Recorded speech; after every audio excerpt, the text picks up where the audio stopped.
It's Wednesday night. It's May 3rd, 2023. Brand new episode of the Kicking Out Podcast starting now live on the Kicking Out Podcast YouTube channel and on our Twitter channel. Subscribe, follow at Kicking Out Pod, hit the notification bell, do all those things, thumbs up, whatever you got to do.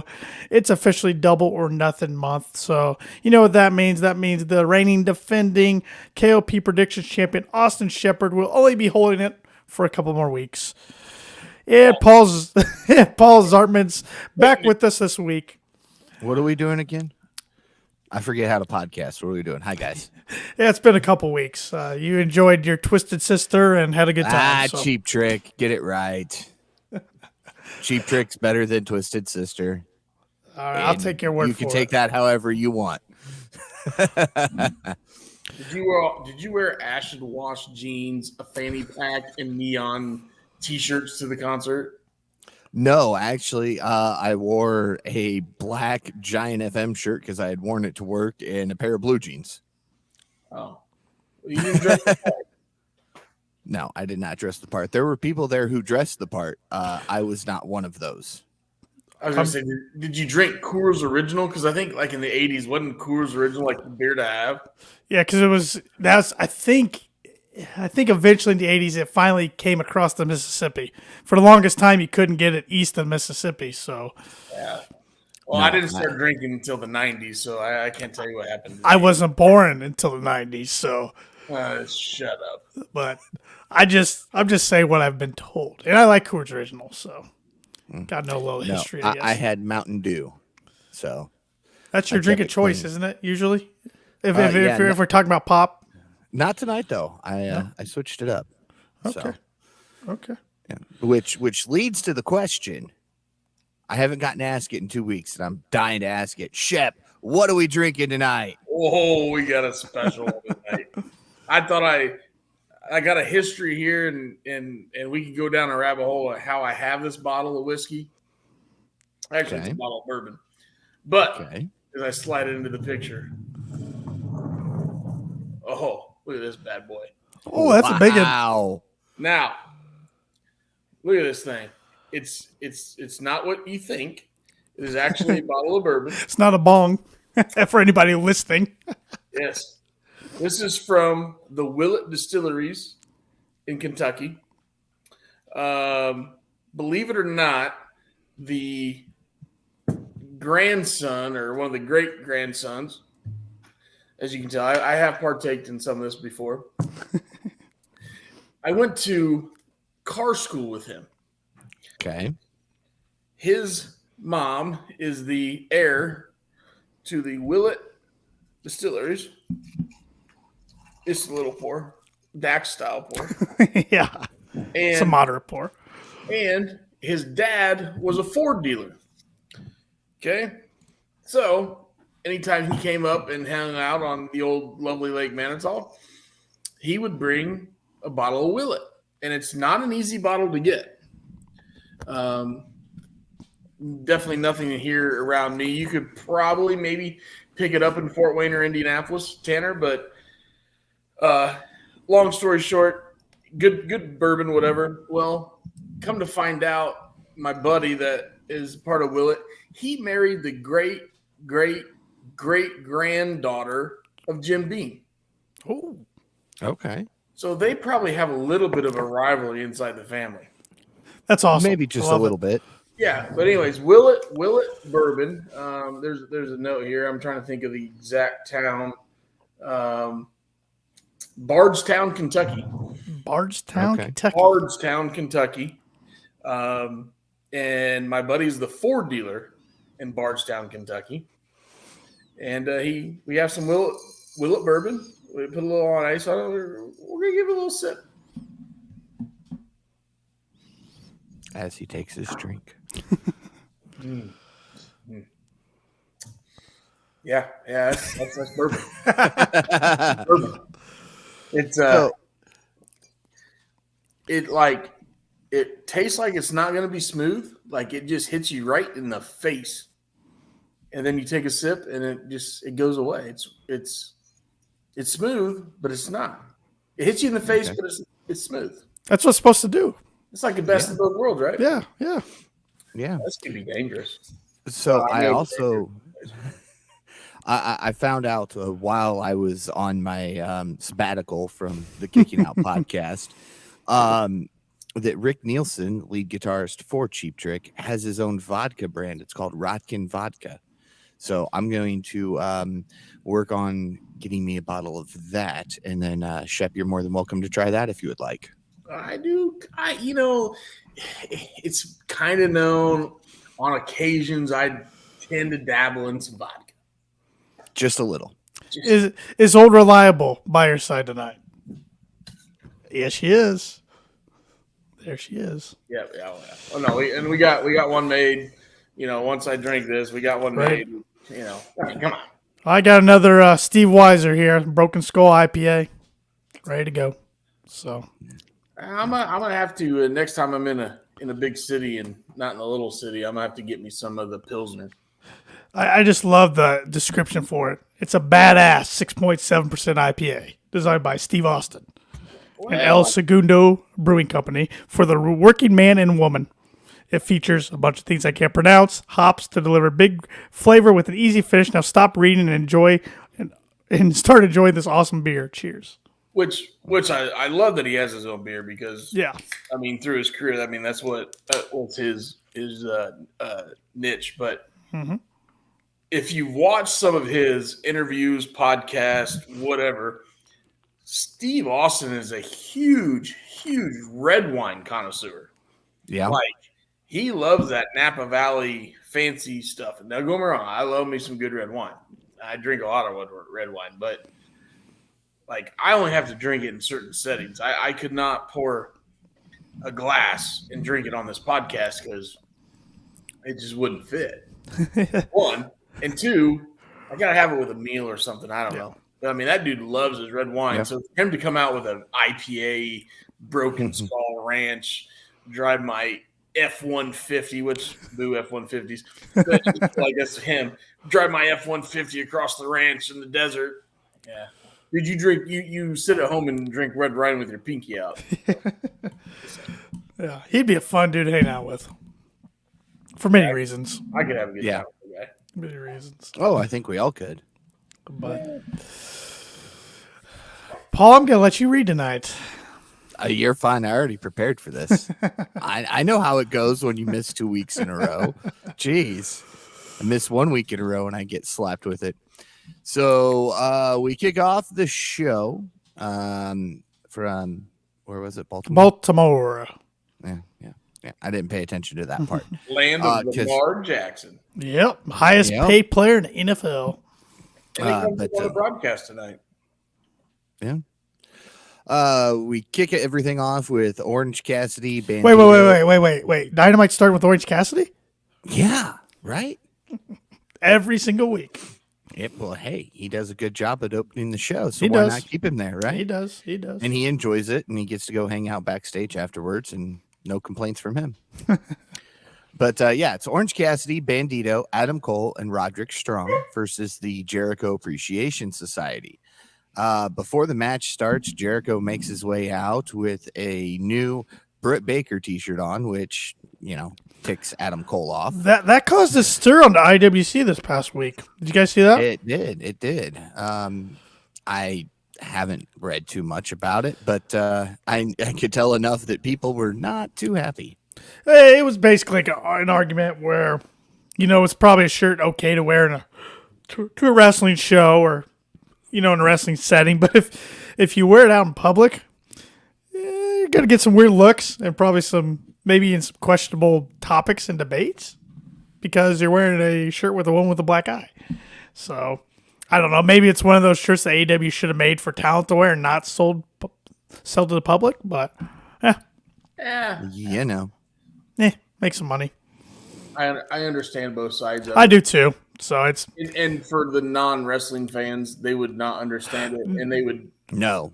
And I'm guessing I'm right on this. The majority of your general public is not a professional wrestling fan. I think our group is very small and perfect, but you walk down the streets of New York with that. And Yeah. the majority of the people, well, New York is a kind of a wrestling town. Yeah. Let's go to Indianapolis. Yeah. You walk down the streets of Indianapolis, Indiana, and they're going to be like, what are you promoting? Yeah, there? exactly. So a little different than like, and I saw some people say, well, AEW's put blood on t-shirts, yada, yada. That's a little different. That's blood's a little more acceptable in wrestling than, Yeah. But John Moxley bleeds at house shows. I don't think he'll bleed next week. Moxley. Not at all. John Moxley bleeds getting out of bed in the morning. What are you talking about? Tanner and I go to a Stanford, Connecticut house show. We can barely get a chop across the chest, let alone somebody blading. No dives, no tope suicidas. No, we got one chop the whole night, and it was the main event. One chop. Oh, we did get the Sheamus 10 across the chest, but that wasn't really chop. Wasn't a chop. No, those are clubs. Yeah. Except Shep did about to get his arm tore off in a high five with Sheamus. He's a big dude. He's a lot bigger than me. Guys, he's a little bit bigger than me. Shep had his hand out just to get a high five, and Sheamus hit that hand pretty hard. Good thing I had the beer in the other hand, or he would not take out. And the good news is at least he didn't break your hand. Seems that both hands are functioning properly. Yeah. Maybe a little sore. You see this? There's one hand. Yeah. You see that, guys? And then this one looks just. Mm-hmm. I got a hand for you, but we'll keep it clean tonight on the podcast. All right. So Cole picks up the victory with the boom on Menard. After the match, Cole charges straight after Jericho, hits him into the backstage segment there right behind commentary, beats the crap out of him until security gets up there and pulls him away. I enjoyed this match. I enjoyed Roderick Strong. Yeah. The dude lives up to his name, Strong. I mean, for his size, God, he lifted Hager with ease tonight. I thought his chops were extra. Yeah, he laid him in. I know chops are real, but I mean, he had 3 or 4 of them tonight that you could have heard from the cheap seats for sure. Well, and I went back since last week, since he debuted in All Elite Wrestling, watched some more of him, and what I like about him is he makes all his moves look pretty realistic. I have appreciation for guys who do that. So, like Danielson and some others.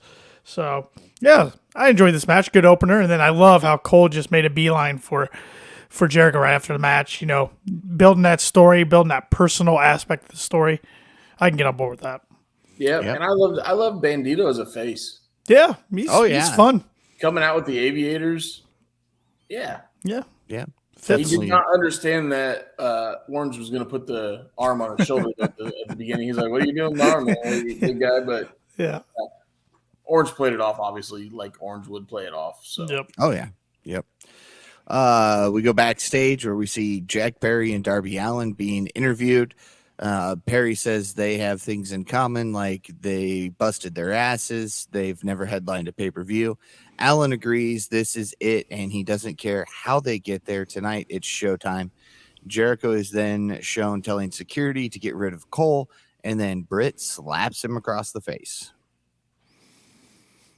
Yeah. I liked both of these. Both of them were short, continued the story building to tonight's main event, continued the story with Cole and Jericho, Britt getting a little bit of a revenge for her getting beat up. I liked it. And one thing I forgot to mention about the opener, I always enjoy when Jericho's on commentary. After he finally hangs up his boots, I think he'll stick around AEW for a little bit, even after he's done in the ring or really shortens his career to a handful of matches a year. I would love to see him be like Jesse the Body Ventura was. It'd be kind of a heel commentator, but somebody the crowd still enjoys. That's kind of a role I'd like to see him take on eventually. And if I remember when I was a kid, I hated Jesse the Body. I think I think the youth did, but I think the older wrestling fans liked him. Yep. Those guys are in wheelchairs now. Yes, they are. It's not kidding. Yeah. Up next, the Blackpool Combat Club are shown where Danielson claims he's better than Bret Hart ever was, and Thought he's that the was best in fantastic. the world. And if he's not, it's one of his men. There will be wrestlers in the future better than him because of what he built, which is the difference between them and the elite.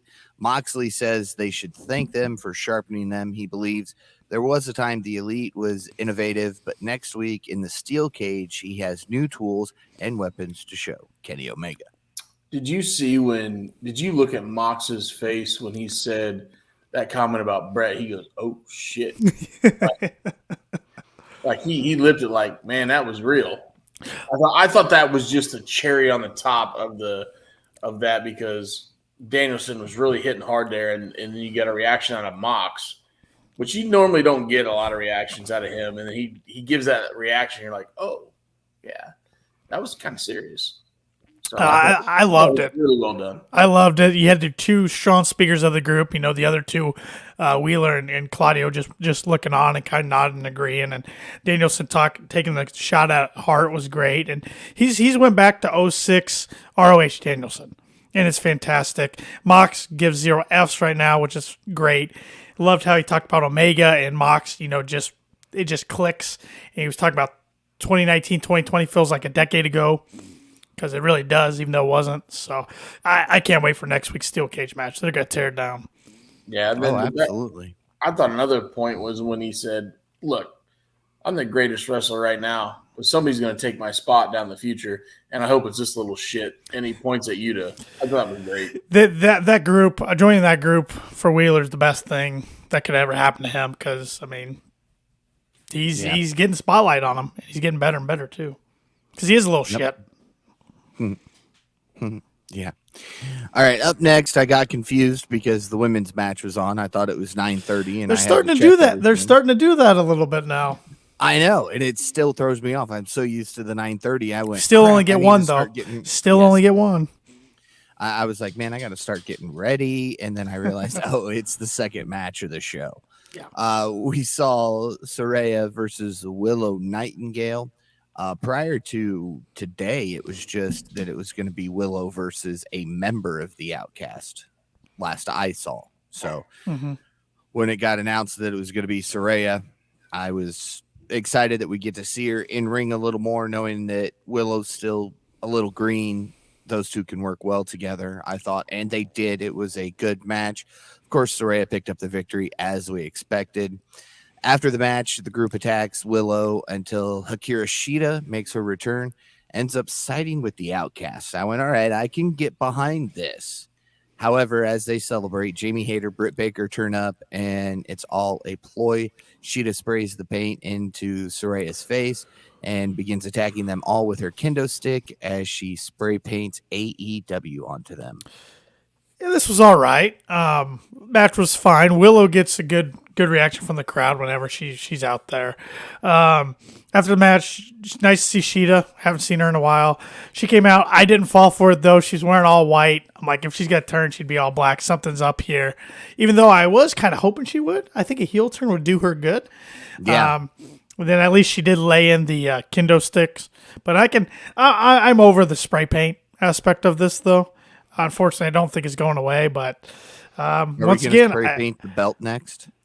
It wouldn't shock me, to be honest. Once again, when Shep and I were talking about this last week on the podcast, Double or Nothing, it looks like we're going to get faction versus faction match. I don't think we're going to see the women's title on display at Double or Nothing, which kind of bums me out in a way, but I also understand with the story being told. I get it. Yeah, because they can't carry it to the next pay-per-view. Yeah. You guys missed the whole thing there. What the hell was she wearing on her feet? Those are traditional Japanese shoes. How could she run in those down the stage? I didn't even notice their feet. I'm going to have to go back and check them. No. They are true Japanese shoes. They're sandals with platforms, specific spots underneath. It's really weird, but you find them in Japan all the time. Women always wear them over there. No. We're in Baltimore. Yes. No. I tried to ignore the shoes. Next. I also, during that match, had to explain to my fiance the movie Fighting with Family or whatever the hell the movie's called. Yeah. explain about what the movie's about and all that stuff. So which is not. that's a what I bad was doing. movie. It was actually It was not too bad. It's got 7.3 out of 10 on Rotten Tomatoes. So I don't trust anything Rotten Tomatoes does. So I there we know. go. I know. Some of my favorite movies. I think it gotten grossed zeros like by that. 41 million dollars worldwide or Yeah. something. So yeah, I've seen it. It's all right. I'd watch it again. There you go. All right. Hold on. I don't know what it is. That's God. You can't see it, can you? Nah, it's not. The camera's not focusing. All right. I'm gonna send you guys. I was gonna say, send it to me. I might be able to get up here on the screen.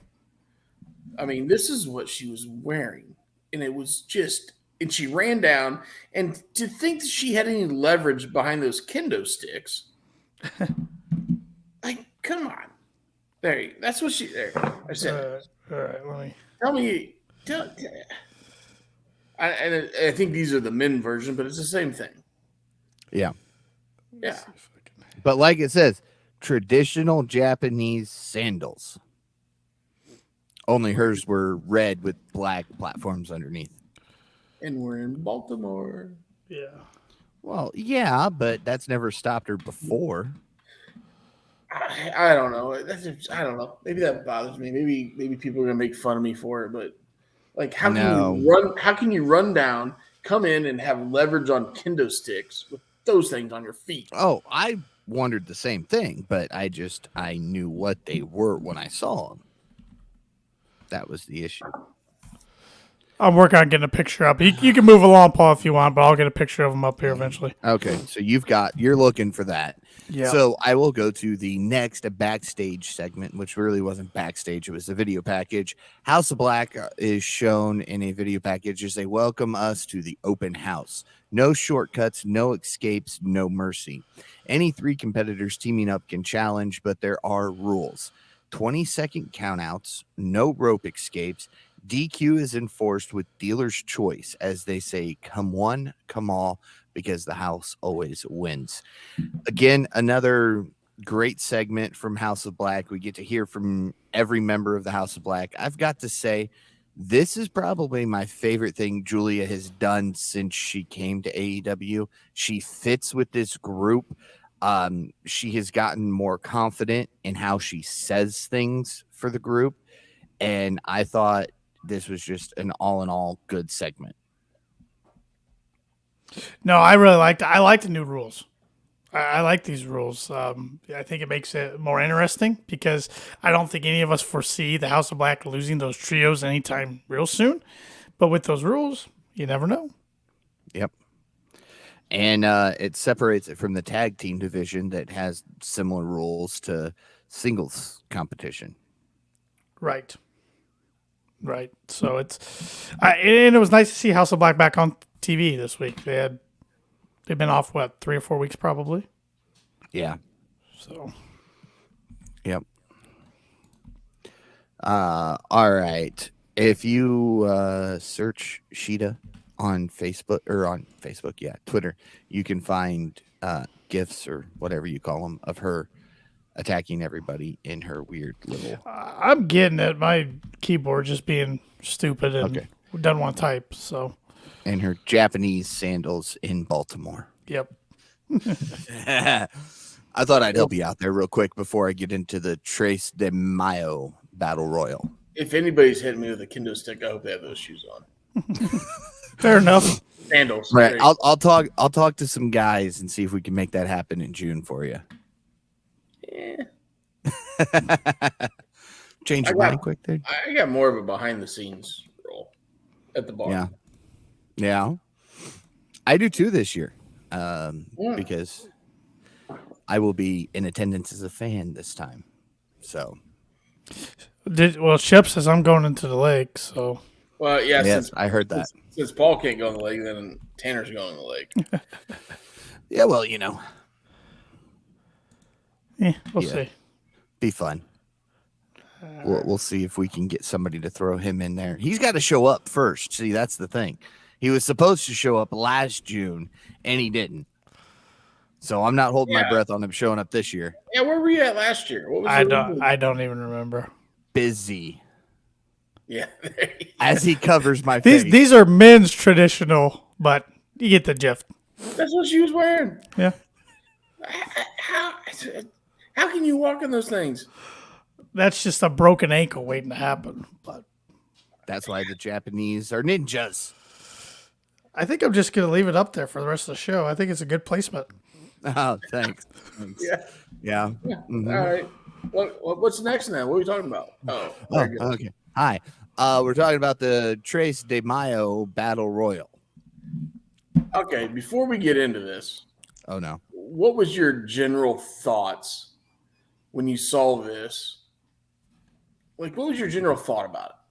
Like who I thought might win? Sure. Okay. Or just overall opinion. There you go. That's what I should say. Overall opinion on it.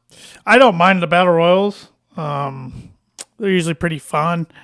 Going in there, I only thought there was 2 teams on the graphic that had a legit chance to win as far as giving the House of Black decent competition. And one of those teams won. And the other team was eliminated halfway through, I have a feeling. Yep. And they are carrying gold around there. All 3 of them are wearing gold tonight, too. Yeah. And that was Lucha Bros and Vikingo. Vikingo, right? Yep. Yeah. Yep. So I felt instead of telling a story for the next couple weeks, we just threw a pile of you-know-what together, and I didn't like it. I felt it was lazy booking. There's my Jim Cornette coming out. Like, instead of building a storyline for the next couple weeks, because we got, 3 weeks? We have 3 more Dynamites now after tonight till Double or Nothing. So we have time. We have time. Instead of building that, we just throw the whole division together, and whatever comes out of it, comes out of it. Now you're going to have, I feel, 2 fan favorites, not necessarily faces. Yes. Okay, 2 fan favorites. House of Black gets a good pop. They're not supposed to be faces, right? Mm-hmm. But the fans still enjoy seeing them. Yep. The Acclaimed, everybody loves that because they want to see his rap when he comes out, and the guys can work. So to me, instead of building a story behind it, build a story where they have a couple tag matches and the House of Black interrupts the rap and it makes people mad, right?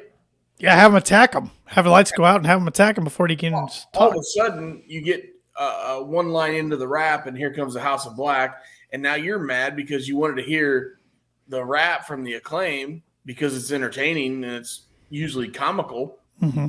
And these guys ruin it. So now I'm like, man, I'm mad, dude. Like, let's build some beef between them. Mm-hmm.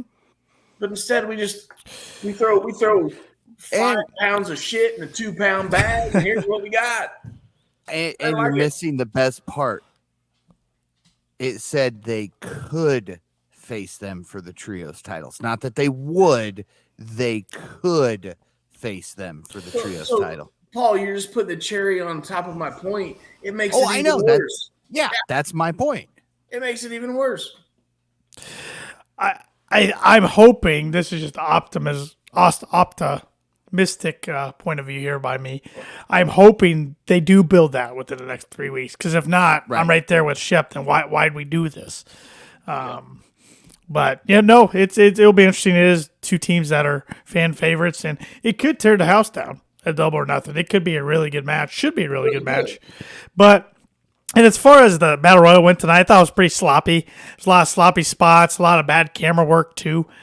QT missing his cue. Well, that's not a surprise. But at least, they kept Powerhouse Hobbs looking strong. I mean, he got 3 good eliminations. I know Johnny Hungy's a fan favorite. I still don't understand why he was in there so long. I'd rather have Kip him was in there sitting on him basically. Blade. Yeah, we talked about the Butcher and Blade last week after they main event Dynamite. For some reason, they still get. And it was mentioned featured by commentary tonight that they have been in every battle royal in the company. Yeah. Yeah. They occasionally win it, but they never does anything for them. No, but I was fine with it. I was expecting, I guess, some more star power, but yet when I look at the roster, I don't know who I was expecting. So I felt if you're going to build a trios, Lucha Bros, I know they're ROH champs, but with Vikingo, man, you threw them out there. That's powerful. Yeah, you threw them out pretty midway of the match. Yeah. Like, I'd rather see them in the last two against the Acclaim than Butcher and the Blade. But Yep. And honestly, in my opinion, the Lucha Bros and Vikingo made more sense as a trios than the Death Triangle did. Yeah, and obviously Pac is nowhere to be found right now. He's getting ready to, the King's coronation or whatever. That's this week, I think. Sometime. I don't know. God save the King. So people say. I don't know, but that's probably what he's doing. I haven't seen him in a while. I have not a clue what the hell you just said, Paul. But the Queen died, Queen of England. Oh, okay. So now her son is king. So now you have to have a coronation to welcome the king. Well, kind of like welcome, King. No. Is it like Jerry Law? Is he gonna say, "Show me the puppies"? Where's the puppies? No. Are we talking Keen Booker? King Booker. I like King. No, I'm not gonna get political, but I have friends who live over there who said this is the worst thing that's happening in the country right now. So, well, you know what's great? We're still in the top 200 or 250 over in Great Britain. So, cheers to them. R.I.P. the Queen. Yes. Cheers. Yes. Yeah. Everybody loved the Queen. God save the Queen. All right. So yeah, that was the trios battle royal. And we're not even going to talk about it. The Acclaimed won. The Acclaimed won. Daddy Ass. You know what? Daddy Ass is fighting for a title. It's so somebody else that we talked about a lot on this podcast that we will see. I really thought he looked awesome tonight. He did. He looks better than half the roster. That guy's. Maybe if you could complain anything about him, he might be a titch slow. Yeah. Yeah. But with his age, but he's 50-some years old. Yeah. But his look, and I think towards the end there he was a little winded, but hey. Yeah, Billy's not just 50-some shit. He's 59. He's 59. He's 59 years old and he looks like that. Wow. All right. And so I've been rewatching over on the Peacock platform that sucks. It is the worst streaming. I watch it a lot just to watch, but it sucks. I've been rewatching the Monday Night Wars with Logan, stuff. And we just did the DX segment, and the dude doesn't even look the same as he did when he was with the New Age Outlaws. No. He's in better shape now. Mm-hmm. Kind of like Sting is in better shape now, it seems, than he was when. Hey, yes. In Daddy Ass's defense, if you were in the New Age Outlaws back in the day with the Road Dogg and the shit they put in their bodies, Sean Waltman, you'd be in bad shape too. Yeah, but between those three, he was still the one in better shape. Sure. And Sting was the same way in WCW. You know, Bischoff talks about, the big blunder 97 Starrcade. It was he didn't think Sting was committed at the time because of his issues, and he didn't have a good enough tan, which just sent Conrad on the biggest rant ever in podcast history when he said that. Yeah, go check it out on YouTube. It's a great rant. He did a couple years ago on one of the first episodes of 83 Weeks because when Bischoff said he didn't want Sting to win because he didn't have a good enough tan, Conrad just went nuts on him. It was hysterical. Yeah. All right. Up next, we'll see Wardlow. But before we hear from Wardlow's Powerbomb Symphony, MJF approaches Sammy Guevara, who says he left him last week as the car was empty. MJF then starts getting emotional, and he says for over a year he's had chronic back pain from carrying the company. He needed to lay down in the back seat, but he was worried Guevara wouldn't want to be friends with him anymore. Guevara then kisses him on the head and forgives him. Yeah, typical MJF and Sammy stuff that we've seen the last few weeks. Yeah. Next, we go to a video package of Kenny Omega and Don Callis as Callis showcases the scar on his head that Moxley caused. He thinks about him every day, and he remembers that Moxley might have the heaviest hands, but in a battle of wills between those hands and his brain and Omega's talent, Moxley loses every time, and he'll find out next week. Omega says, we all know Moxley can fight, and he might make him bleed, but he will not be the one left standing and it all ends next week. You know, what I took away from this is Callis put some emphasis on bleeding at the hands of the BCC.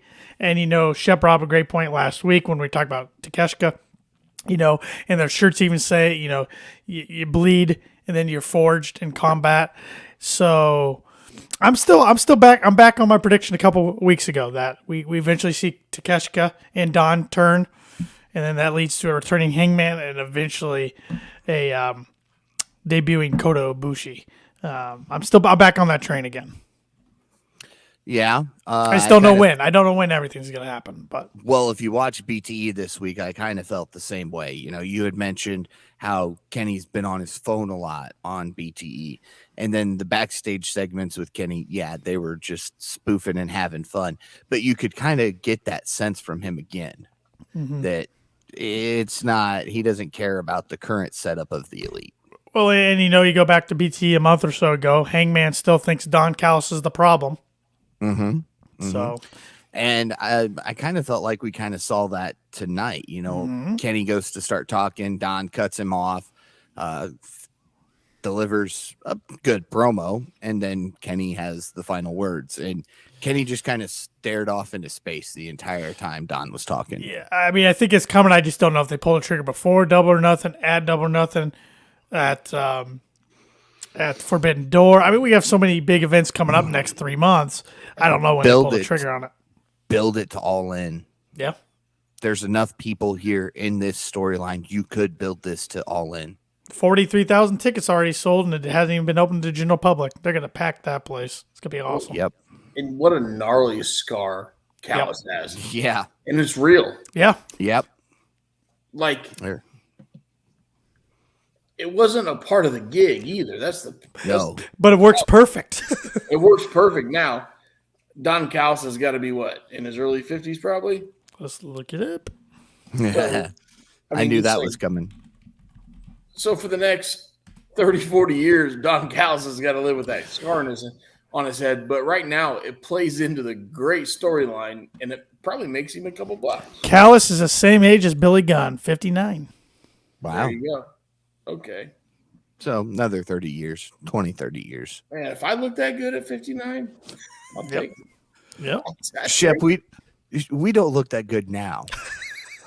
Well, I'm only 27. Okay. He's a young pup of the podcast. Yeah. Sure. Yeah, I am a young pup. He's going to be 27 forever. That's why his handle's at the Shep 27. Oh, yeah. But I'm looking forward to the cage match next week. Something about Detroit. We got blood and guts last year. We're gonna get blood next week in the cage match. It's gonna be good. Okay, so they're gonna give him 20 minutes, right? I hope so. At least I hope. So at 9:40, match bell's gonna ring. I say by 9:47, we have blood. Yep. Who bleeds first? Oh, Mox bleeds first. Yeah. So So now Omega's gonna bleed too. Yeah, everybody will bleed.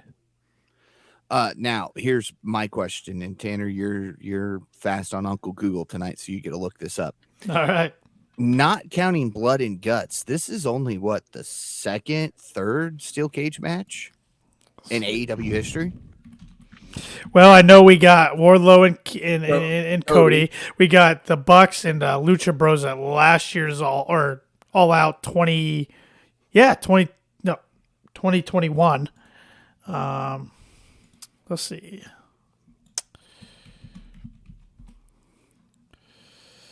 I feel we had a couple more. All right, this is going to December of last year. Not counting blood and guts. Well, we had Hager and Wardlow in the MMA rules cage. No, yeah, I forgot. I forgot about that whole match. We had Wardlow against Spears in a cage. That was leading up to the MJF match last year, Double or Nothing. What else do we have? Britt Baker, Thunder Rosa. That was a classic. Yeah. See, that was the okay. All right, we had 2 Blood and Guts. We had Cody and Wardlow. And we had Jungle Boy and Luchasaurus all out last year. Forgot about that. And then Young Bucks and Lucha Bros all out the year before that. So, yeah. All right. Yeah. Again, they're keeping it not a regular thing. So when it does happen, It's special. Yeah. that much more special. Yep. So. I agree. All right. Well, you brought him up, so let's talk about him. Wardlow. He was in action tonight, and anytime I see in action, it's a local jobber, enhancement talent, and of course we get clothesline, powerbomb symphony. Wardlow wins. Goldberg style. Yeah. After the match, he says he hasn't even broken a sweat, and he knows there's a guy back there looking to cut the line. And he demands a TNT Championship Open Challenge as he calls out Christian Cage and Luchasaurus. The veteran answers the call and trash talks the fans. He said he could send his right hand of destruction down to take the title right now if he wanted it to happen, but it's not going to happen in Baltimore. Cage says the title shot doesn't belong to Luchasaurus. It belongs to him. Told you, Shep. Told you last week. I knew Turtleneck was coming after it. He did. He said it. Unfortunately. I think it's the wrong move, but No. He can't pick up the victory, so then we send Luchasaurus for it. yeah, that's fair. I just can't get behind Luchasaurus. I like him. I think he's good in the ring, but I just can't get behind him as a character because no 6'5" guy with a bachelor's and doctorate degree that they tout him with is going to dress up like a dinosaur. He's Dino douche. This looks a lot better than any look I think he's had, so I'm willing to give it a try. It does, but he can't talk. So Right? I think it's perfect that we're going to get Christian. So Yeah. What I liked about tonight's show, and it needed to do this. We got a lot of coming out of. We know a lot more matches that are going to be on the card of Double or Nothing. I mean, they might not be official, but you're going to have Christian Wardlow. You're going to have the Claimed against House of Black, Claimed and Daddy Ass versus House of Black. Then we know who FTR is going to face now, which we'll talk about that momentarily. So very momentarily. I was just getting ready to bring up how nice it was to see a Briscoes film again. My God, this was entertaining. this was Jeff great. Jarrett, the boys show up. This was great, but it still pissed me off. And that's what I was supposed to do, I think.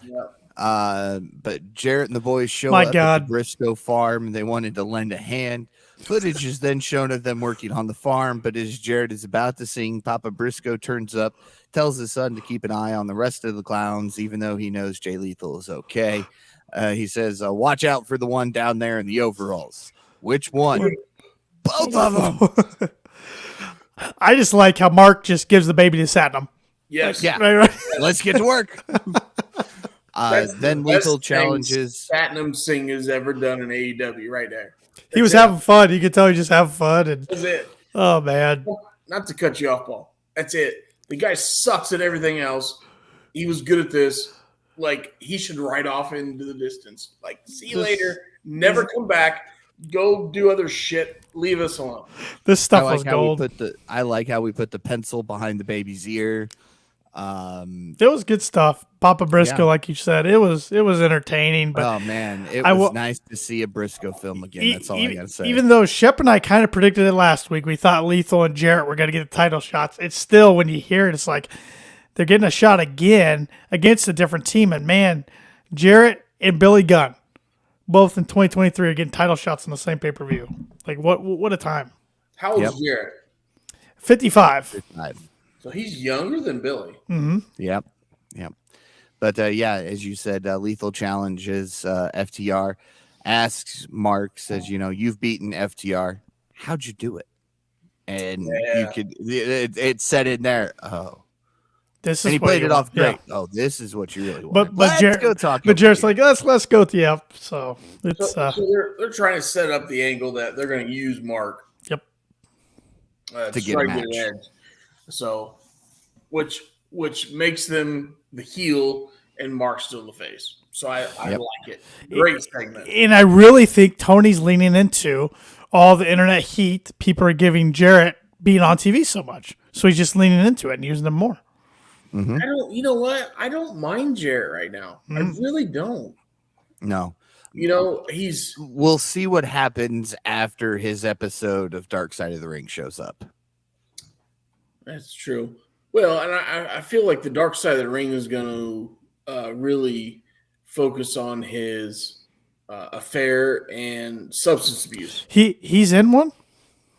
Yeah, it's the Bash at the Beach 2000. Oh, yeah. Okay. Him and Hogan. Yeah. That's going to be more of Russo, Bischoff, yada, yada, yada, yada. That's what that's going to be. Which one do you believe? They're not going to talk about the drunk Jarrett coming down throwing tortillas to the Mexican crowd. Well, no. I mean, he was on the commercial that I saw, and he started talking about it. He says that was probably the worst time, and they just took away from him. So I'm interested to see it now. I mean, obviously, and he had the whole affair with Angle's wife, right?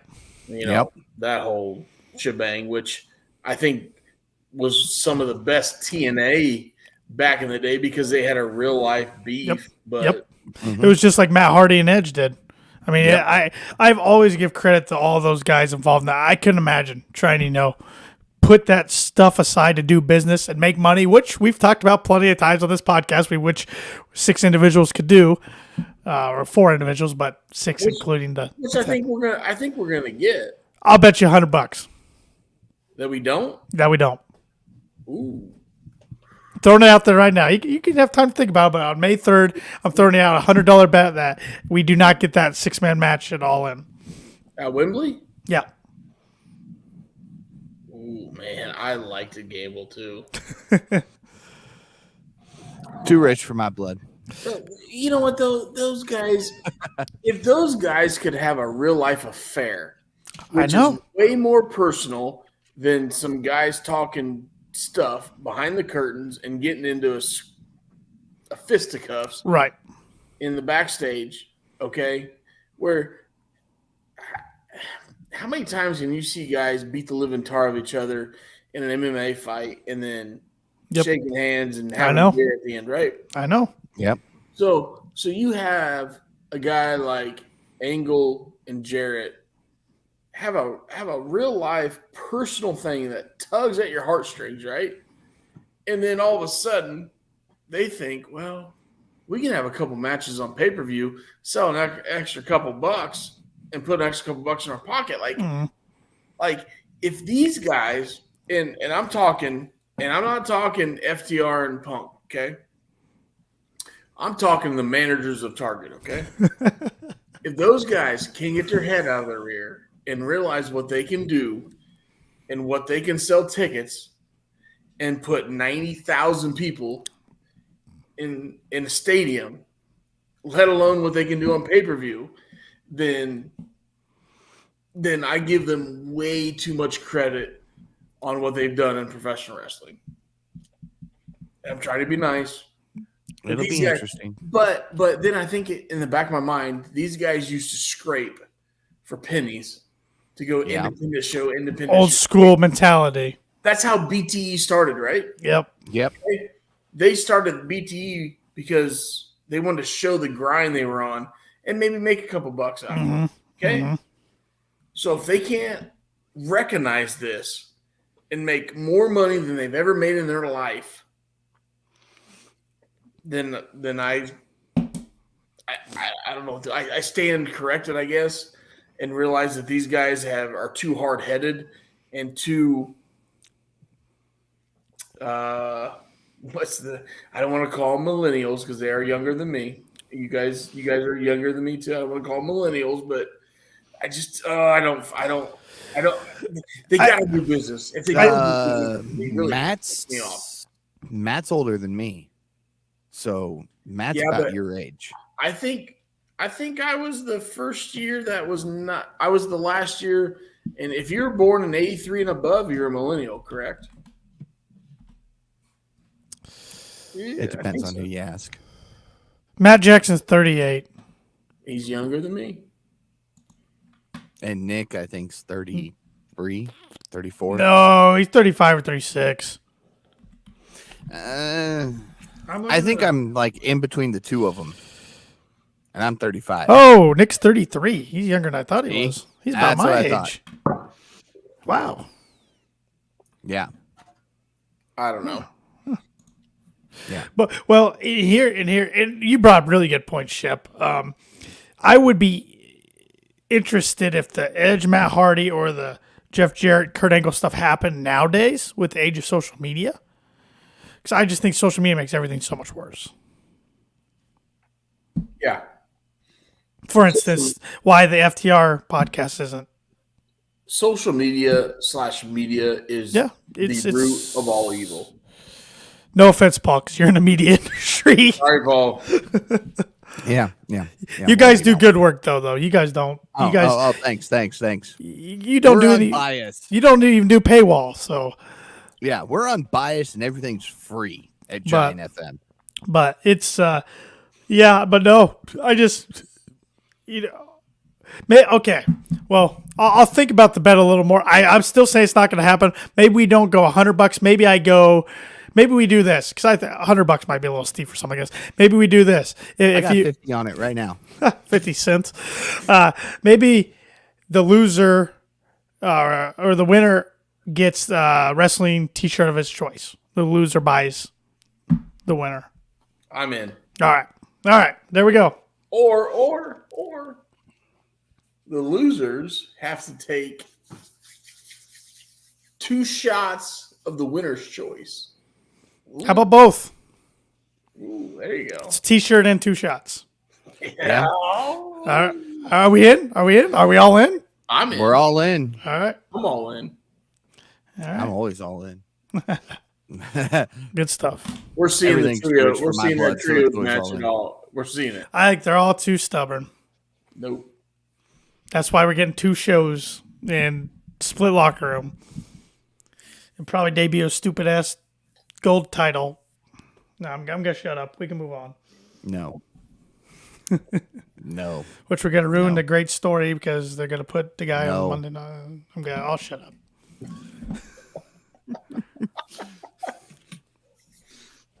Just slap a W in the middle of it. Nobody will know it's the old thing. All right. I Just haven't put been Cody on to comment on it. Just put Cody I on haven't been on to Mondays. comment on any of this since they That's debuted true. that belt. That's true. You haven't. Let's go down a rabbit hole, Paul. Let's do it. First one of the night. So I get bringing the big gold back. But as long as Roman's got 2 titles, until you unify those titles, it's just a secondary. It's got no history because you just destroyed it by slapping 3 belts together. The design of the big gold, there's some of the winged eagle belt in there, and then there's something else added to it too, and then the big W. And it's a nice looking belt, but again, up until WrestleMania, actually up until they debuted that belt, Roman Reigns was the WWE World Heavyweight Universal Champion. You can't have 2 World Heavyweight titles. Either make him the Universal Champion, and that's over the WWE Universe, or just go back to being the WWE title. But they're going to have a fighting champion. Yeah. Which makes that person be on television every week, where Roman Reigns going to have his soft schedule. And I saw you back the defended every 30 days, or you're stripped of the belt and be done with it. I saw a YouTube video today that said even though Roman carries 2 titles, it's technically 1 title. Technically was unified against Brock. I don't know. I don't know if that's true or not. The 30 days thing is great. That's back in the Gorilla Monsoon days, which I love. I would love that. It's just, look, here's the deal. If Cody does not go over Saturday night, He will. No, hold on. I'm just saying. Wait, there's a pay-per-view Saturday night? Backlash. It's not really Saturdays.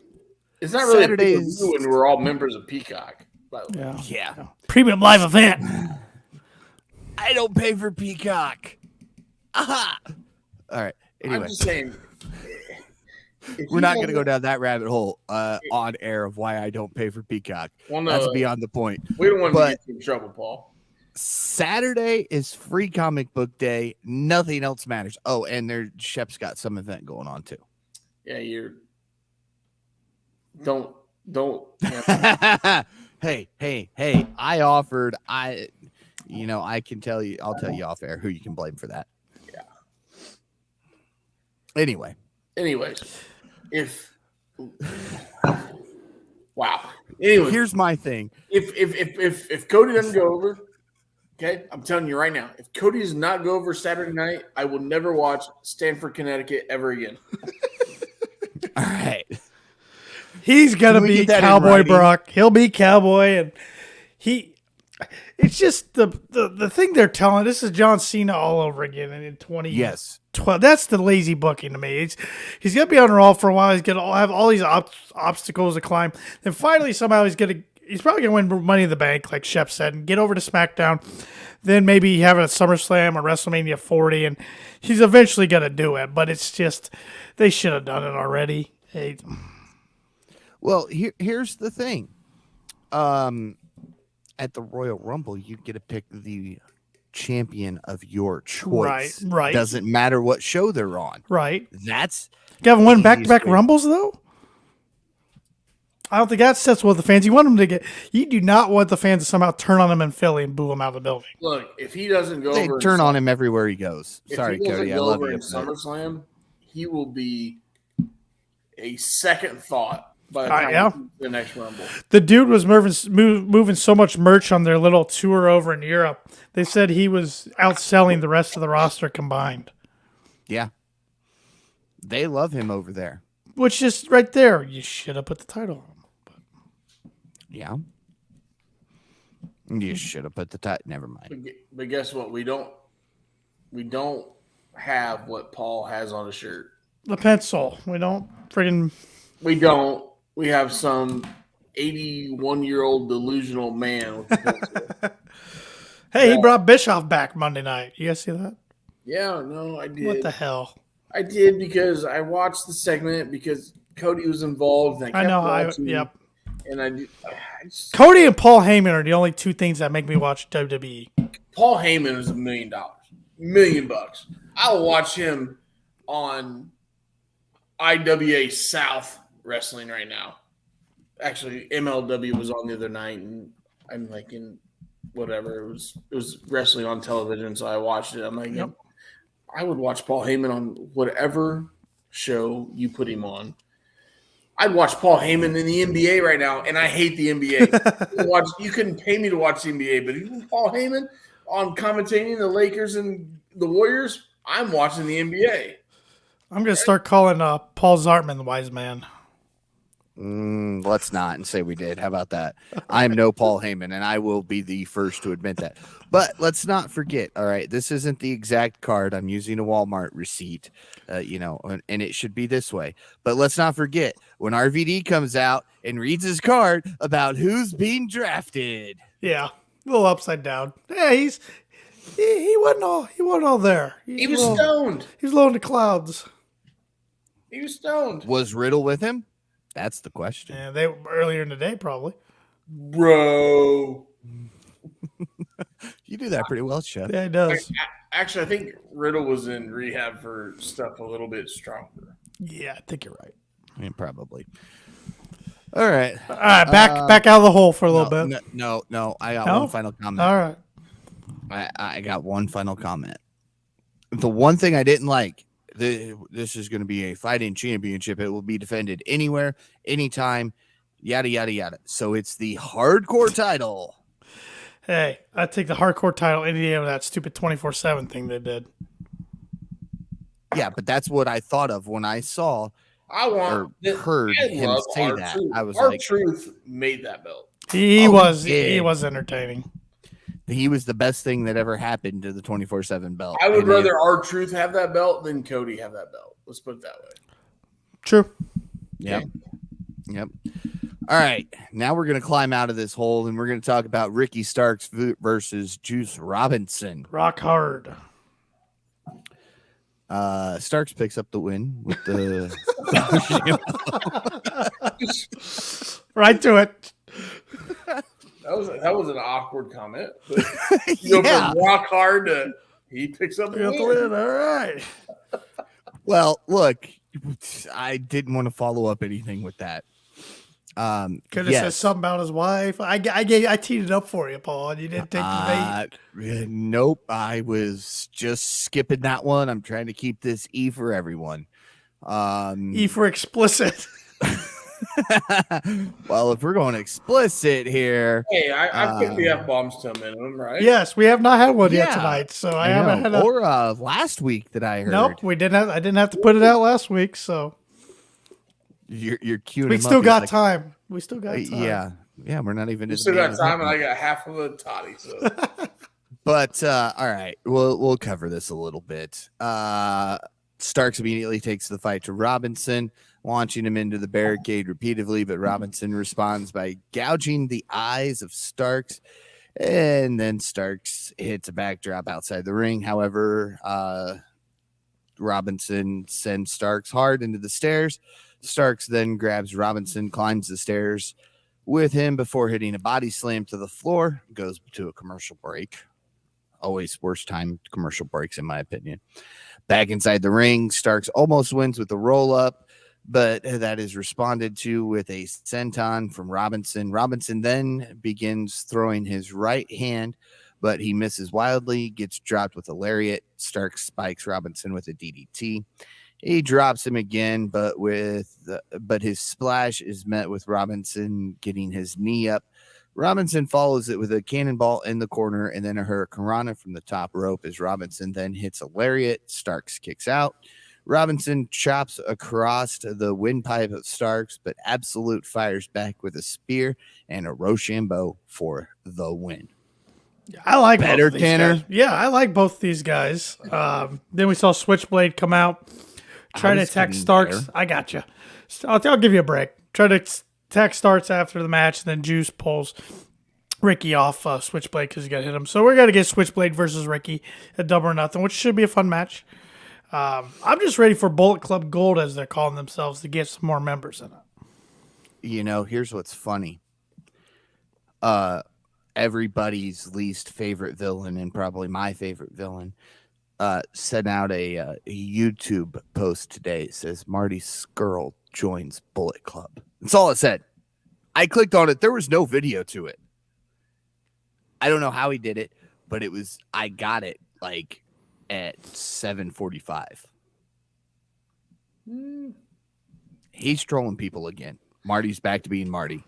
Well, he ain't going to be in AEW. I'm not saying that. I'm just saying it's funny. They start talking about this. We get an announcement today that it's Bullet Club Day and buy your shirts from. I looked at them. I almost did, but I didn't do it.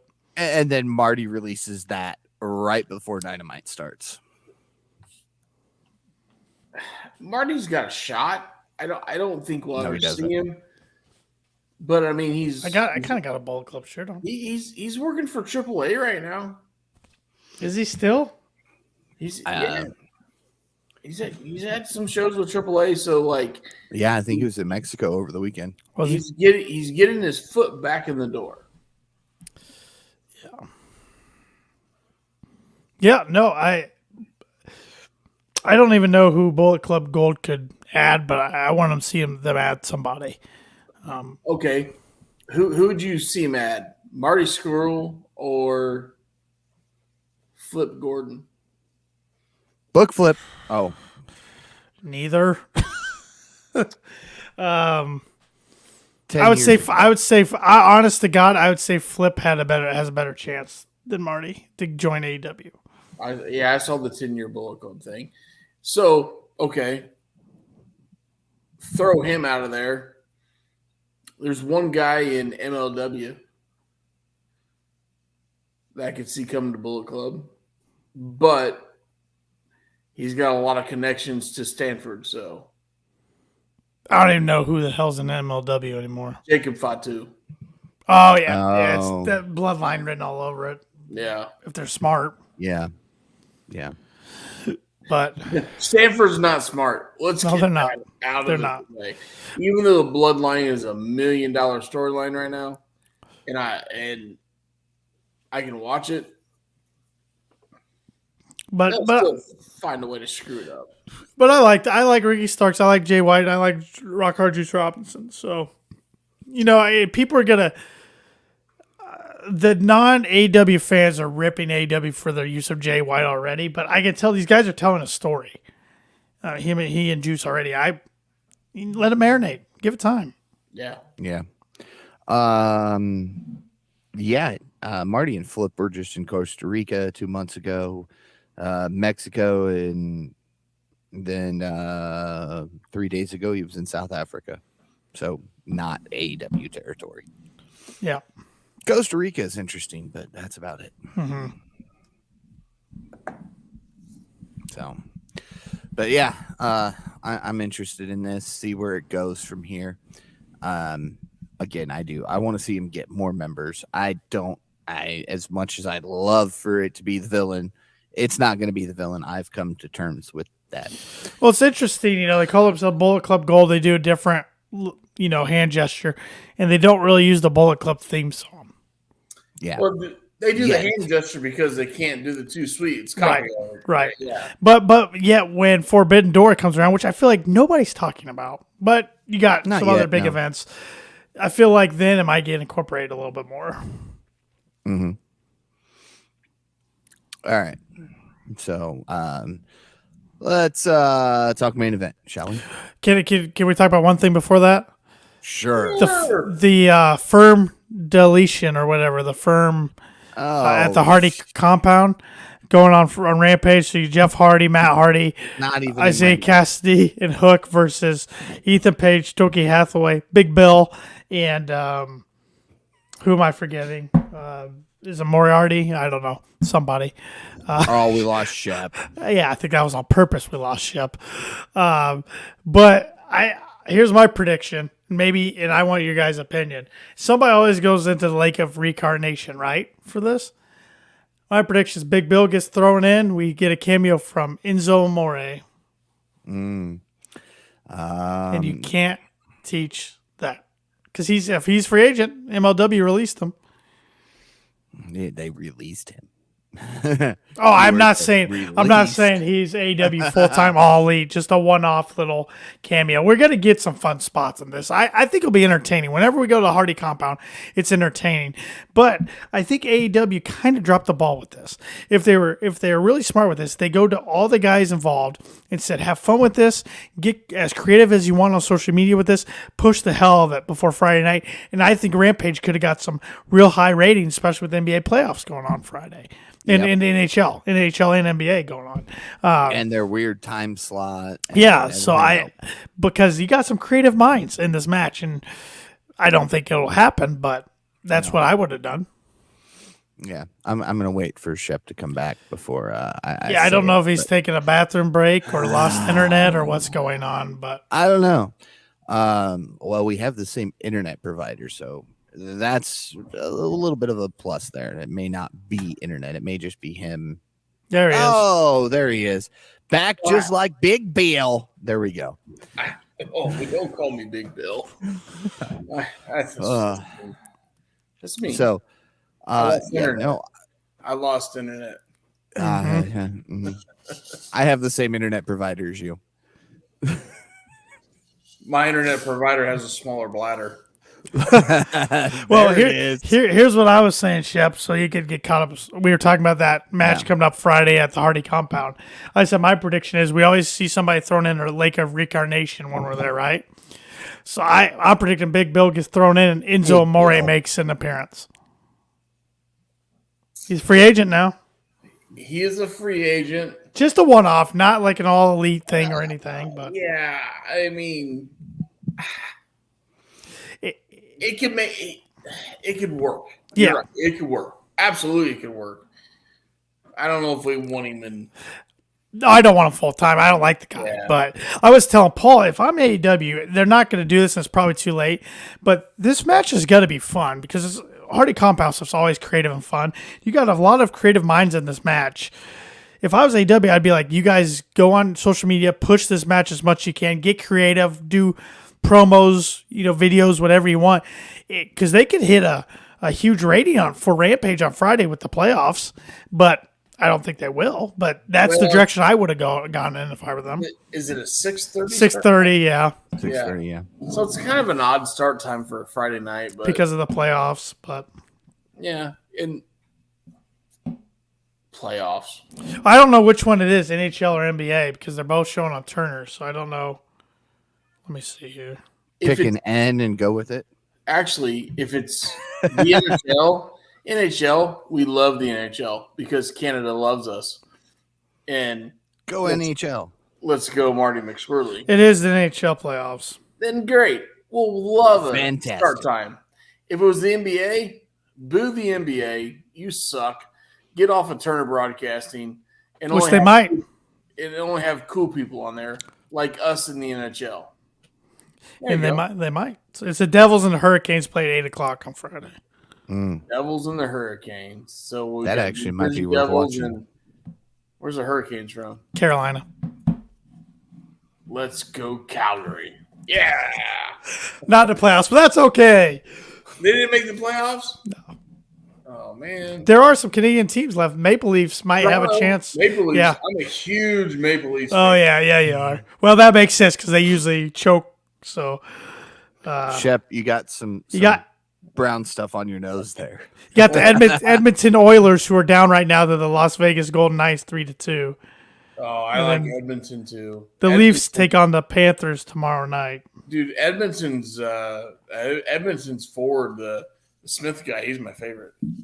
They do have one of the best players in hockey, but that's for Yeah. another day. So Is his last name Smith? no. Damn it. Which, speaking of Smith, where's our buddy Chris Smith tonight? He was commenting Yeah, I last know, week. He's right? not tuning in tonight, so I was excited for this. he's ready to quit golf, according to him on his podcast last week. he's old, and he's old. Did Shep beat him in golf? Yeah, how'd that go? I hit it farther than him. He gets really pissed when he hit it farther than him.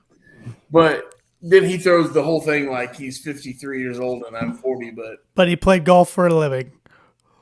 I did not play golf. You sell cars. I try. Really do. You do a good job.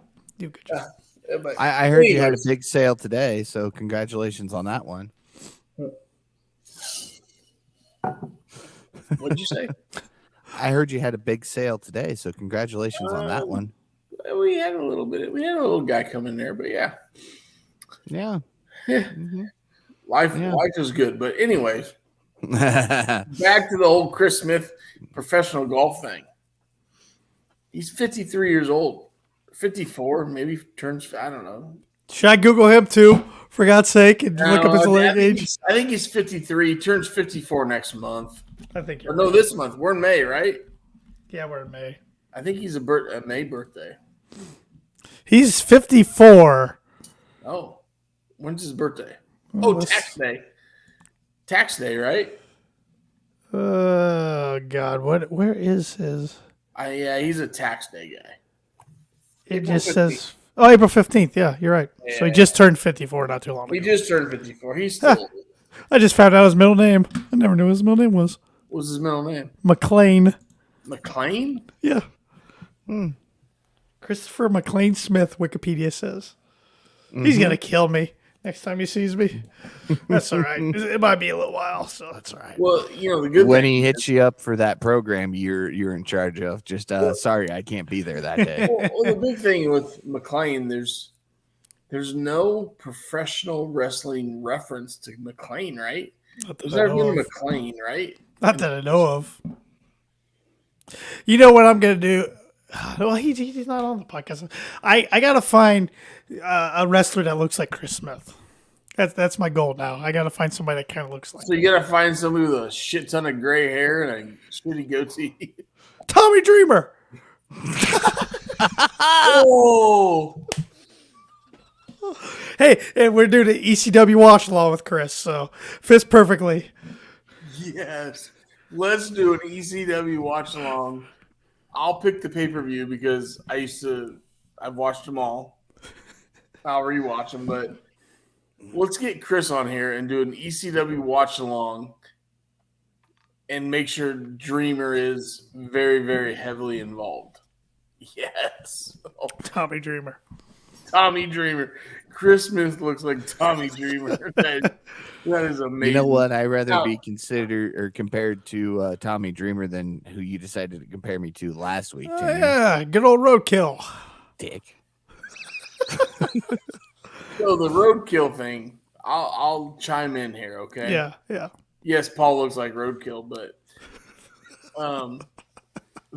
there was a gentleman that Chris and I played golf with last week, and he's an ex-Amish gentleman.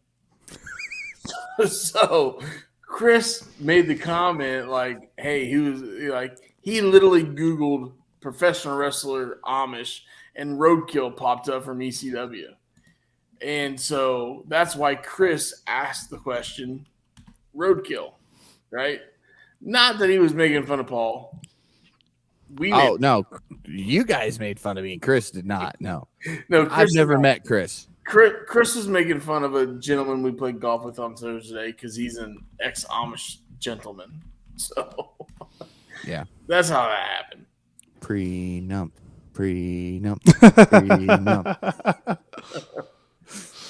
Oh, you guys are funny. I deserve that. Anyway, why would you say that? Why would you say that, Paul? Oh, you know why. All right. I will forever continue to get prenup chants going anytime I'm around Tanner. That's I'm fair. going to try to find a way to fit it in to the program we do together every Friday morning. So you're going to have to listen, Shep. Now, wait a minute. Hold on. That's getting a little bold. If we're talking prenup, could maybe we prefer a little Tanner spouse than Tanner on the old KOP podcast? I don't know. You probably like her better than me. Most people do, so. Well, I love how it just switches. No warning. Just boom. now, can you Google a picture of Chris Smith when he was like heavier? Yeah, I'm looking for one. I was gonna put them side by side, but that's a lot of work. Yeah, and we don't need to do any work at 11:40 at night. We haven't even covered the main event yet, so No, am I going to do it? We just wait. end up in another medical. There was a main event. Yes, there was more after Starks and Robinson. Believe it or not. Well, actually, I thought Starks and Robinson was. I mean, I'm going a little fast forward. I thought it was my match of the night. Actually, Wow. Yeah. So do I even need to talk about the main event? yes. You're not getting off that easy. Jack Perry and Darby Allin take on. Let Tanner put some side by sides. You talk about the main event. He's going to do the side by sides, and Paul go. Yeah. And Google's let me down. They don't have any old pictures. Oh, I can see some old pictures of fat Chris Smith. They got a lot of new ones. All right. MJF Go and ahead, Sammy Paul. Guevara take on Jack Perry and Darby Allin. Before the match, MJF is shown going into Jack Perry's locker room, telling him to think about what he could do for his career. All he has to do is betray Darby Allin, as MJF says he isn't world champion material. He offers him a spot next to the throne, but Perry says he's looking for the crown and he's the next world champion. However, Allin then walks in and sees them talking together. And Darby says, "Don't worry, I've got this."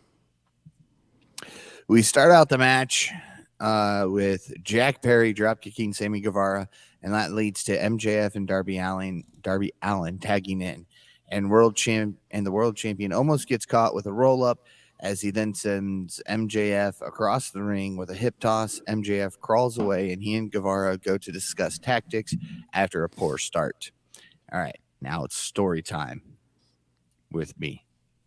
Okay, Not Adam Cole, Paul Zartman. So, Funkified Wrestling Federation out of Warsaw, Indiana, has a gentleman. His name is Rod Street. He is He's bald. cop. He's the cop. He is a cop, and he is bald. Mid-match, they will do a lockup, and Rod will just start freaking out, yelling, ref, ref, ref, ref, ref, until the ref finally gets fed up and makes him stop saying ref. And he just goes, he pulled my hair. It's always, he's pulling my hair. Rod is bald. You cannot pull his hair. But seeing MJF doing that tonight just immediately made me think of Rod, and I lost it. It's not something, I mean, it is a very heel move, but it's not something you see a lot of heels do. So anytime I see somebody do it, it makes me think of Rod Street yelling ref for 10 minutes straight. Anyway, that's my story time. Story time with Paul Zartman. Very short. I'm not an Adam Cole storyteller. MJF crawls away. He and Guevara go to discuss tactics after a poor start. MJF then almost hits Guevara as Perry avoids him. He and Allen then work together to drop the champion, but he kicks out. Guevara and Allen then come in, and the Spanish God repeatedly uses the scarf to choke Allen, but then he gets it used on himself while getting hit with a stunner, or while Darby hits a stunner to MJF. Allen aims for a tag after that, but MJF runs around and throws Perry into the barricade.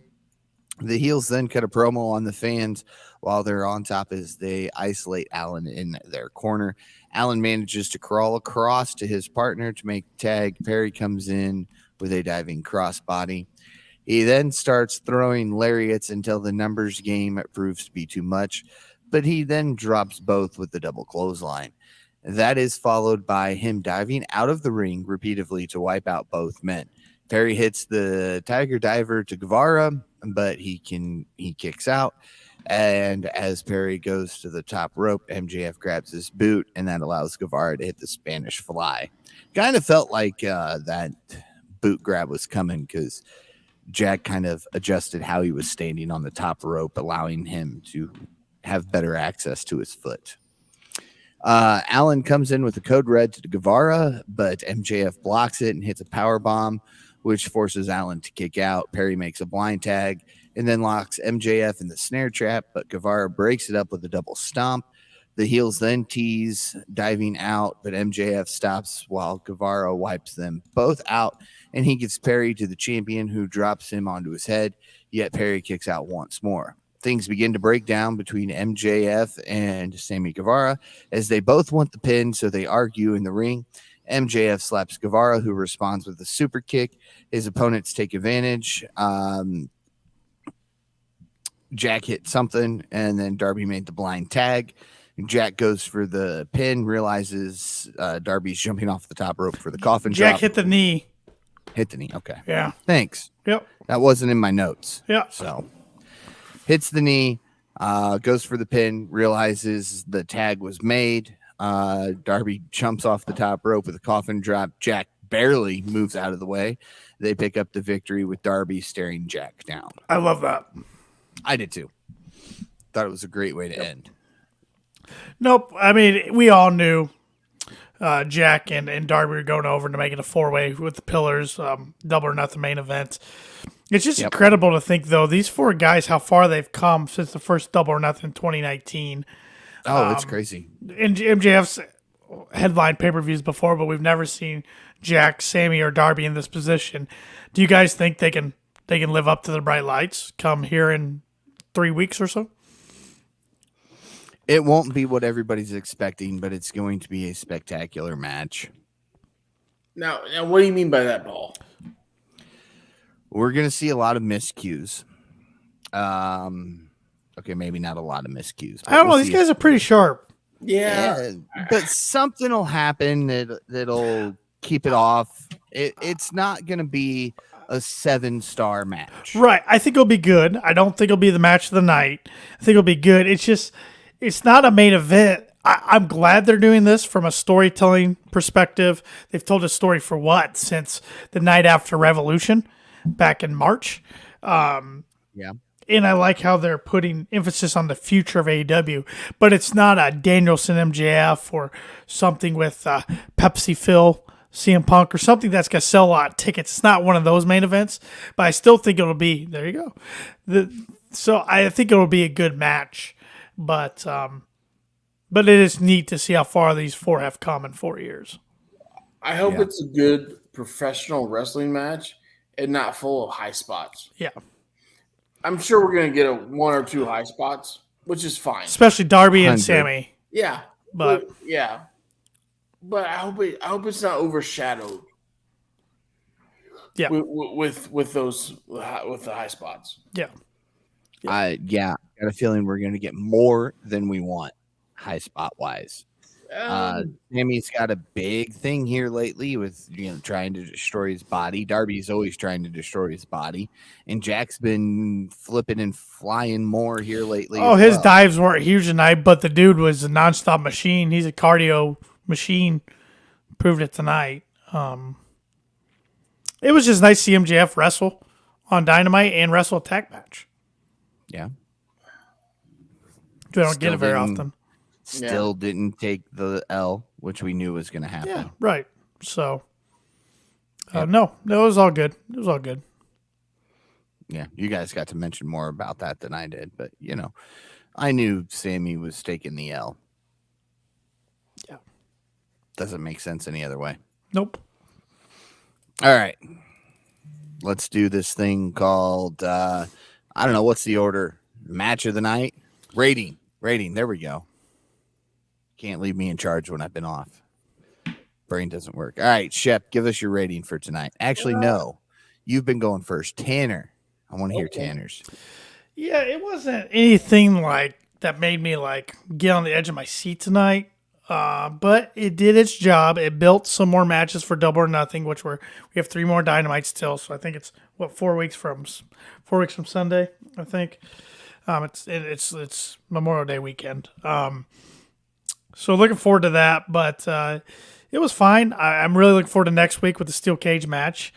So I'm sure I'll be higher next week than I am this week. But I'll give this week a 7-2. All right. I'm right in the realm of Tanner. I thought we had some good tonight, and I thought we had some poor. So I'm going with 6-8. I still end up between both of you. This sucks. Of course you do. That's the most predictable thing in KOP history. Oh, okay, fine. I'll go lower then. No, 6-9. All right. I thought you go. At least you didn't go 7. At least you didn't go 7. I mean, come on, Paul. At least be mature. 6.9. All right. 6.7. 8. 6.6 and 2/3. There you go. I like it. No, there were more times I caught myself on my phone tonight than I normally am on my phone during Dynamite. It just didn't keep my attention. That's why I was saying it wasn't anything that had me on the edge of my seat at any point, but it did. I do appreciate when they advance stories and give us some more matches 3 weeks in advance. I mean, that's. So how many matches? Officially we only have a couple, but how many matches do we already know what it's going to be? And we still got 3 more Dynamites. I mean, Tony's a little ahead of the game there than he normally is. Makes making predictions a little easier for us. And next week on Dynamite, we get Daniel Garcia versus Orange Cassidy. That's going to be Orange's 21st defense of this title. Yeah, well, he cost somebody else to end their streak. So does he end his? I don't think he loses it yet. I agree with Shep. Shep said last week it needs to be somebody foreign. I agree. Yeah. So do I. You need somebody foreign that maybe their first defense of that title is not in AEW. So yeah, I agreed with both of you on that part last week. Pac spent most of his defenses overseas with that title. I want to see that happen again. Mm-hmm. Yeah. So we still need. So the international needs a match for the card. The TBS needs a match for the card. TNT, we know where that's going. Tag, we know where that's going. Trios, we know where that's going. Women's title is probably not going to be defended. World title, we know what that match is. So we're going to get something between BCC and Elite in some sort of formation. So it's it's shaping up to be a pretty good card. Yeah, and maybe I'll defend this thing. Maybe. Oh, maybe. Maybe. All right, look, here at KOP, we have a you defend it at every pay-per-view rule. If you refuse to, you're stripped of the title. And we're really doing you a favor, Shep. Or I'll do you a favor and take it off your hands for a while because you're trying to move. So it's just one less thing you got to take from house to house. Yeah. So I'll take it off your house and put up here in Allen County for a little while, and you can try to get it back. You can try to get it back at Forbidden Door. That's true. Well, if I got to defend, there's a GCW event coming up before. Oh God! No, before that, I could maybe just throw that out there and see if I have any figures. I'm bowing out. He calls himself a fighting champion when he has it. Well, I'm just saying. I mean, I'll throw it out there. Yeah. I know indie shows too well. No, I'm not. No. Well, I was thinking the other day, whoever gets it coming out of Double or Nothing, you got Forbidden Door in June, then you got All In August, then literally a week later, All Out. So it's gonna be a lot of defenses here next couple months. Yeah, that's true. That's true. So who's the wrestlers of the night? Oh, fine. Take my job. No, I will. Hey, you can have it. I was letting everybody finish up. I went first on the other one. You're first on this one. I went first on the rating. Oh, you did? Yeah. Yeah. Because he, last week it was, well, I'm right there around you again. I'm going to be a little bit lower, though. So I was trying to make him go first so you could, he couldn't copy you. I'm going Ricky Starks. All right. Absolute. You go next, Paul. I'll go last. All right. Well, I am going to go with Daddy Ass. Ooh, I like that one. I thought he had a good showing tonight, and he continues to have good showings. And he's not normally on the winning side of things by himself, so it's nice to see him do a lot of the work tonight. I'll go Adam Cole. I haven't picked him in a long time, and got the pinfall because he was gone for 5 years. Yeah, right. Got the pinfall and attacked Jericho. So I'll go with Adam Cole, baby. All right. Well, now, Shep, you brought up an interesting point of something we don't normally do, match of the night. So I know your match of the night, Shep. I want to know your match of the night, Tanner. Well, I'll go the main event, actually. All right. I thought it was a good match. I'm going polar opposite of both of you, and I'm going to go the opener. Yeah. I thought it was a fun match, and I always enjoy watching pockets. But my favorite thing of the show was the Briscoe segment. Yeah. If we're talking favorite segment, it's the Briscoe segment. Yeah, that was my favorite thing of the show easily. But yeah, I understand. They can't have 9-star 9 rating show every week or whatever you want to call it, but especially next week when you got a heavy hitting main event. I get it. Yeah, it'll be a good. Okay, we've got a good main event. Let's hope the rest of the show holds up, because we've seen several times where it's been a stellar main event, but something earlier in the show just dropped that rating for all of us. We got international title defense, and then FTR is going to be on. So good start so far. Yeah. Austin's already a fan of the next week's show. Yeah. He gets to watch Pockets and FTR. FTR wins. One more thing I want to talk about AEW related before I pull up the side-by-side graphic and then we wrap up this show is the news came out today that it looks like Dark Elevation and Dark are probably things of the past. Sounds like Warner Brothers wants all the programming under the Warner Brothers umbrella except ROH. There's no mention of that. So it's speculated that we're going to get the Collision announcement, I think, on either the 12th or the 15th. What are your guys' overall thoughts on all that?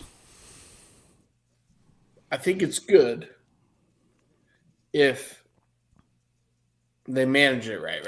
Yeah. But if they do the split roster and keep it 100% split and never intertwine, I think it kind of hurts it a little bit. I do too. So, because they're not going to have split pay-per-views. No. So we're not Stanford. right. So you got to have some storytelling. You got to adapt, Tony, and have some storytelling and intertwine them. And if you do a storyline and you get a little bit here, a little bit here, I think it works. Mhm. Don't flood each other with this one on this story and on this episode, and this one, this story, this episode. Like, make it work, man. Don't overdo yourself. So, Well, and we all went to the Indianapolis Dynamite and Rampage back in November. As a person who likes to go to live events, it makes it nice because then you're looking at a 3-hour show, no matter which one you go to, and then instead of a 4-hour show. Maybe. Well, Dynamite then Rampage or Collision then ROH or whatever it may be. Yeah. So you don't have to worry about Dark or Elevation before. But on the flip side, the thing I am concerned about is it does take a lot of reps, in-ring TV reps, even if it was YouTube, away from a lot of performers. So maybe the house shows are where those, and I know it's not TV, but maybe the house shows are where those guys can flourish a little bit. I just hope they figure out that part of it. That's the part I'm worried about. but Yeah. they've only done 2 weekends of house shows, right? They haven't done too many. I mean, they have more on the schedule upcoming, but I get it. I mean, Warner Brothers, you do what they want because it looks like they think the new TV deals can probably be announced within the next month. So, yeah, and I think Money, I still think money. I like to make predictions. I still think we see All In on Max, and then All Out on regular pay-per-view. I would love if Max had a just like Peacock does with WWE. I'd love if Max had just AEW on there and had AEW as part of their streaming and all the content, because AEW has a ton of content over 4 years. I would love that because then you would save money too. But we'll see. I don't know. Yeah.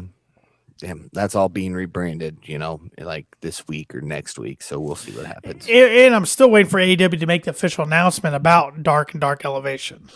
It's been it's all reported by speculation. very credible wrestling journalists. The best of the best, the Cesarians and Sean Ross Sapp, but still they haven't made any official announcement. So, Yep. And maybe it's all one big swerve. could be. Nah. Speaking of Swerve, where's he been? Swerving. It's Mongols. Swerving. We won't see Swerve till a show or two before pay-per-view. Because that's a match. We need him and Keith Lee. We finally need to put a wrap on that. But Yeah. I don't know. They're hesitant on doing that for some reason. So Yep. All right. Time to wrap this thing. Let's see. yeah, it's time to bring, and I got to bring up this side by side here. First. I love the picture that you chose. Yeah. That's the first thing that came up on Google when I searched him. That is fantastic. I can't wait to show that to Chris. Oh, he's gonna hate me. I've always been on Chris's good side, and I deserve anything that's coming my way. So Well, the best part is in the background of Chris's. That's his caddy Coon, and old Yes. Coon is Aaron Kuhn, not Matt Kuhn. Aaron Kuhn. Aaron Coon, yeah. And I've sent Aaron Coon the link many times, and sometimes he follows and sometimes he doesn't. But Aaron Coon is a legend in his own mind, and good dude. But it's perfect that you put Tommy Dreamer next to. And I love Tommy. Tommy does a great job busting open. He's a great guy. Yeah. Hold on, I think I got to take a picture of this. Yeah, I need to make sure I delete all my pictures. I got to give a thumbs up for this one too on the side. Yeah, I'd do it, but you can't see me, so. So yeah, I'm good. I'm gonna go on a. As Paul says, Paul's so scared he's gonna delete all his stuff now. Yeah, I just see it coming. We're gonna kick off the show next week, and I'm not gonna be visible. It's just gonna be Roadkill. You know what? I'm gonna buy you a top hat, and you will be roadkill. Like that's No. all we need. All we need is a top hat. I'm That's- shaving the beard off. Thanks, guys. No, you got the beard. That sounds like a punishment if he gets last at Double or Nothing. All right. If I get last at Double or Nothing, I will do it for one podcast. There we are. No, not a podcast. How about a morning show at WROI? Friday morning. Yeah, just all you gotta wear is wear the hat. Don't need to do it the podcast, the 2-hour podcast. I get to do it for the 30-minute First Federal program. Mm-hmm. Yes. All right, I'll take that. I'll take that. But you do realize I can put a screenshot of that on this podcast, so people are gonna see it either way. Okay, I know. But Yeah, hey, yeah. I'd rather wear it for 30 minutes than 2 hours. And I think the last First Federal show in May, I'm on. yes, sir. Yes, you are. Yeah. Yeah. That's before Double or Nothing, though. Yeah. Exactly. Oh, it is? Yeah, it's literally the Friday before. Friday before, because you have to open the lake. Yeah. Well, I will still make sure Paul has a. He's going to come in on the 26th and hand me the hat just to be prepared. Yes. You might have to wear the hat during the First Federal thing. The first Federal show could turn into KOP for 30 minutes. I've already thought about that. I was talking about it, and when I wrote it down in the calendar that I have at my desk, somebody, I'm not going to mention names, said, "Oh, so it's KOP that Friday." Yep. Now, we have a little angry elf Grant coming to help, but yeah. we can make fun of him. Yep. There we go. Let's make fun of Grant and not Paul for a change. Jeez. I feel like a jobber. You said it. As You long said as the it's J like- word. As long as it's, like a vet jobber, somebody who's been in the company for many years and now is just passing on knowledge to the younger talent and helping put over the younger talent. That's the jobber I'm okay with being. So you're okay being the Brooklyn Brawler. No. That's what I'm talking like Shelton Benjamin. Shell not jobber. Wait a minute. Whoa. Yeah.